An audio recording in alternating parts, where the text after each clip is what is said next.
Hello friends, आपका स्वागत है स्मार्ट नॉलेज क्लासेस में। आज मैं आपके लिए व्यक्तित्व का सिद्धांत पार्ट 3 लेके आई हूँ। इसके पहले मैं 2 वीडियो प्रोवाइड करा चुकी हूँ। पहला है पर्सनैलिटी, जिसमें मीनिंग, डेफिनेशंस और क्वालिटी बताई गई थी। सेकंड पार्ट था, उसमें टाइप्स ऑफ पर्सनैलिटी था। और ये पार्ट 3 जो आज बहुत ही महत्वपूर्ण है, यहाँ से परीक्षा में क्वेश्चन निकल के आते हैं। ये 3rd पार्ट है, थ्योरीज ऑफ पर्सनैलिटी। तो आइए चलते हैं, हम लोग देखते हैं व्यक्तित्व के सिद्धांत क्या हैं। मनुष्य का जो व्यक्तित्व होता है उसका निर्माण कैसे होता है, इस संबंध में मनोवैज्ञानिकों ने अपने प्रयोगों के आधार पर कुछ तथ्य प्रस्तुत किए। इन्हें ही व्यक्तित्व का सिद्धांत कहा जाता है। इनके अध्ययन से व्यक्तित्व के जो व्यक्तित्व होता है व्यक्ति का, उसे समझने में सहायता मिलती है। तो आइए देखते हैं ये सिद्धांत कौन कौन से हैं। पहला है मनोविश्लेषणात्मक सिद्धांत, दूसरा है प्रकार, तीसरा है लक्षण सिद्धांत, चौथा है मांग सिद्धांत, पांचवा है मानवतावादी सिद्धांत। Psycho analytical theory, type theories, trait theories, need theories, humanistic theories. तो पहला देखते हैं मनोविश्लेषणात्मक सिद्धांत। यहाँ पे मैंने केवल 2 ही सिद्धांत बताए हैं, मनोविश्लेषणात्मक सिद्धांत, सेकंड है प्रकार सिद्धांत। मैंने इसलिए यहाँ पे 2 सिद्धांतों के बारे में बताया है ताकि वीडियो ज़्यादा लेंथी ना हो, इसलिए मैंने यहाँ पे 2 सिद्धांत बताए हैं। इसके आगे जो भी वीडियो होगा उसमें मैं तीनों सिद्धांतों के बारे में बताऊंगी। तो आइए चलते हैं, पहला देखते हैं मनोविश्लेषणात्मक सिद्धांत क्या है। तो मनोविश्लेषणात्मक सिद्धांत फ्रायड ने दिया है, जो कि ऑस्ट्रिया वियना के रहने वाले थे। उन्होंने मनुष्य की मानसिक क्रियाओं का विश्लेषण किया और मनोविश्लेषणात्मक सिद्धांत दिया। इन्होंने जो मनोविश्लेषणात्मक सिद्धांत था, उन्होंने मन को 3 पार्ट में डिवाइड किया। पहला अचेतन मन, दूसरा अर्धचेतन मन और तीसरा है चेतन मन। जो अचेतन मन है वो निष्क्रिय अवस्था में रहता है और अर्धचेतन मन है वो अर्धसक्रिय अवस्था में रहता है और चेतन मन है जो पूर्ण सक्रिय अवस्था में रहता है। जो अचेतन मन है उसमें दमित इच्छाएं, आतृप्त इच्छाएं संग्रहित रहती हैं और इसका परसेंटेज हमारे मन में सबसे ज़्यादा होता है अचेतन मन का। तो यहाँ पे जो दमित इच्छाएं होती हैं, दमित इच्छाएं क्या होती हैं, मान लीजिए कोई बालक है, वो पहले क्रिकेटर या फिर सिंगर या फिर एक्टर बनना चाहता हो, लेकिन वो किसी कारणवश बन ना पाया हो, तो ये जो इच्छा है उसकी वो अचेतन मन में जाकर स्टोर हो जाती है। तो फिर कभी वो किसी, मान लीजिए एक्टर को देखता है या क्रिकेटर को देखता है, तो उसका जो अचेतन मन से जो इच्छा है वो निकल के कहाँ जाती है, चेतन मन में, और वो उसका जो भी व्यवहार होता है उसे प्रभावित करता है। यानी कि वो उस क्रिकेटर बनना चाहता था या सिंगर बनना चाहता था, उस उद्देश्य को पूरा करने के लिए उसे उत्तेजित करता है। तो ये जो दमित इच्छा होती है, यानी कि जो इच्छाएं हमारी पहली होती हैं और वो किसी कारणवश पूर्ण नहीं हो पाती हैं, तो उन्हें हम लोग दमित इच्छाएं या अतृप्त इच्छाएं कहते हैं। फिर उसके बाद जो फ्रायड थे, उन्होंने मन के 3 पार्ट में डिवाइड किया, अचेतन मन, अचेतन मन और चेतन मन। इसके बाद उन्होंने व्यक्तित्व के भी 3 अंग बताए। पहला था इदम और सेकंड है अहम और थर्ड है परा अहम। इदम को एड, अहम को ईगो और परा अहम को सुपर ईगो कहते हैं। तो जो इदम है वो अचेतन मन से कनेक्टेड है, अहम है वो अर्धचेतन मन से और परा अहम है चेतन मन से कनेक्टेड है। तो यहाँ पे जो इदम है, फ्रायड ने बताया कि ये जो इदम है वो मनुष्य की कैसी जन्मजात प्रवृत्ति है। यहाँ पे मनुष्य की दमित इच्छाएं संग्रहित रहती हैं, यानी कि अचेतन मन में संग्रहित रहती हैं, और मनुष्य का जो इदम होता है पूर्ण रूप से अचेतन मन पे कार्य करता है। और जो अचेतन मन होता है ये इच्छाओं को पूर्ति करने के लिए हमेशा अग्रसर करता रहता है और ये मनुष्य को व्यवहार को प्रभावित करता है और इन इच्छाओं की पूर्ति के लिए मनुष्य को हमेशा उत्तेजित करता रहता है। अगला है अहम। जो अहम है हमारा वो अर्धचेतन मन से कनेक्टेड है। जो अहम है वो बुद्धि, इच्छा शक्ति व तर्कयुक्त होता है, वास्तविकता से संबंध रखता है और वास्तविक परिस्थितियों के साथ समायोजन के लिए भी प्रेरित करता है। अभी हम इसको एग्जाम्पल के माध्यम से समझेंगे, तब ये और भी अधिक हमें समझ में आएगा। थर्ड है परा अहम। यहाँ पे जो परा अहम होता है जो कि चेतन मन से कनेक्टेड होता है, जो कि पूर्ण सक्रिय अवस्था में रहता है।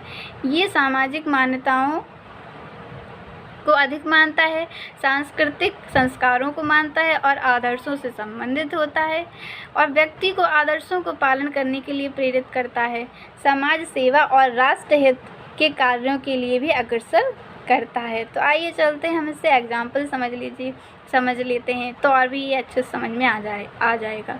एग्जाम्पल में मान लीजिए हमने कोई एक छोटा बालक है और उसकी मान लीजिए किचन के घर में फ्रिज में एक आइसक्रीम रखी है। तो बालक ने आइसक्रीम देखी और झट से उसे आइसक्रीम पसंद है, तो उसने कुछ ये नहीं सोचा कि सर्दी का मौसम है तो हमें ये आइसक्रीम नहीं खानी चाहिए। उसने तुरंत उठाई और तुरंत झट से उस आइसक्रीम को खा लिया। और सेकंड इसमें अहम देखो, अर्धचेतन मन है, ये अर्ध सक्रिय अवस्था में रहता है। तो यहाँ पे जो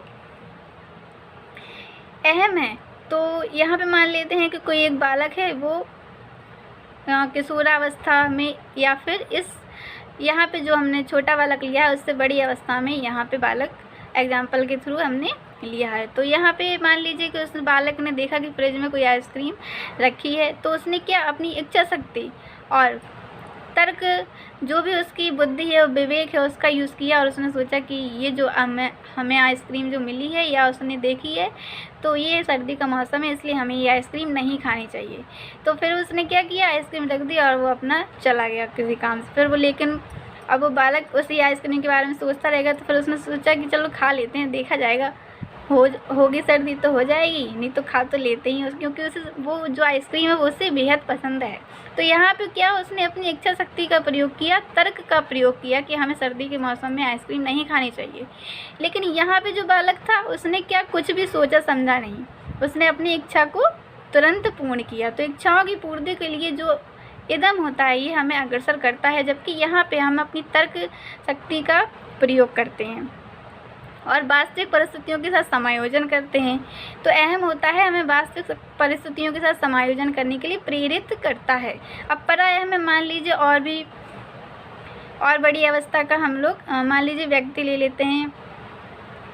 तो यहाँ पे अगर वो आइसक्रीम देखेगा तो वो क्या सोचेगा, उसकी मान्यता क्या होगी, सामाजिक मान्यता कि हमें सर्दी में जो आइसक्रीम है वो नहीं खानी चाहिए, सर्दी भी हो सकती है।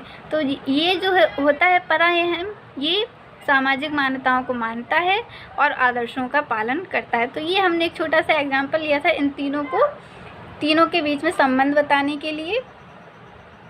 तो आशा करते हैं कि आपको ये समझ में आ गया होगा कि इन तीनों के बीच में किस तरह का अंतर है। एक छोटे से एग्जाम्पल के थ्रू हमने ये समझा। अब अगला सेकंड है हमारा प्रकार सिद्धांत यानी कि टाइप थ्योरी। तो यहाँ पे जो वैज्ञानिक थे, कुछ वैज्ञानिकों ने शारीरिक गुणों के आधार पे टाइप थ्योरी दी और कुछ मनोवैज्ञानिकों ने मनोवैज्ञानिक गुणों के आधार पे इस थ्योरी को बताया। तो पहला है सेल्डन, इन्होंने शरीर रचना सिद्धांत के आधार पे व्यक्तित्व को 3 भाग बताए हैं। पहला है गोलाकार, आयताकार, सेकंड है लंबाकार, थर्ड है यानी कि एंडोमॉर्फिक, मीजोमॉर्फिक और थर्ड है एक्टोमॉर्फिक। तो यहाँ पे सेल्डन ने बताया कि जो शारीरिक रचना होती है और व्यक्तित्व होता है उनके बीच में गहरा संबंध होता है। तो पहला उन्होंने बताया गोलाकार। यहाँ पे उन्होंने उस तरह के व्यक्तियों को लिया है जो आराम पसंद ज़्यादा करते हैं, भोजन प्रिय, उन्हें भोजन बहुत अधिक प्रिय होता है, क्योंकि वो यहाँ पे लिखा है ये गोलाकार यानी कि वो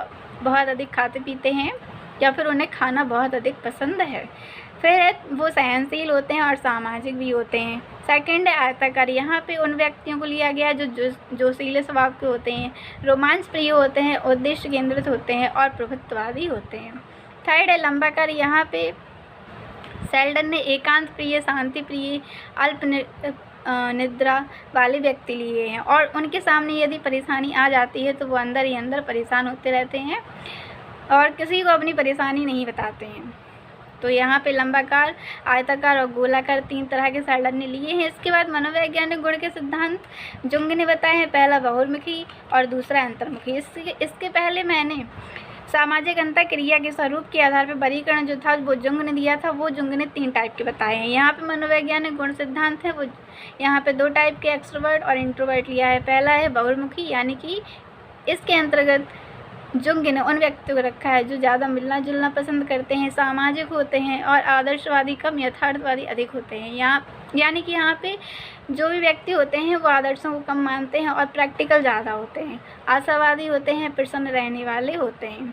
अगला अंतर्मुखी इंट्रोवर्ट, यहाँ पे जो व्यक्ति होते हैं वो एकांत प्रिय, रूढ़िवादी, रीति रिवाजों का आदर करने वाले होते हैं। तो इस वीडियो में मैंने मनोविश्लेषणात्मक सिद्धांत, साइको एनालिटिकल थ्योरी और प्रकार थ्योरी, टाइप थ्योरी के बारे में बताया। इसके आगे आने वाले वीडियो में हम लोग जितने भी सिद्धांत बचे हैं वो देखेंगे, क्योंकि ये जो सिद्धांत हैं बहुत ही ज़्यादा महत्वपूर्ण है और यहाँ से परीक्षा में क्वेश्चन पूछे जाते हैं। तो आज के लिए इतना ही। आगे आने में कल मैं इसके आगे का वीडियो प्रोवाइड कराऊंगी। यदि आपको मेरा वीडियो पसंद आया हो तो उसे शेयर, लाइक और कमेंट करना ना भूलिए। धन्यवाद। आज के लिए इतना ही।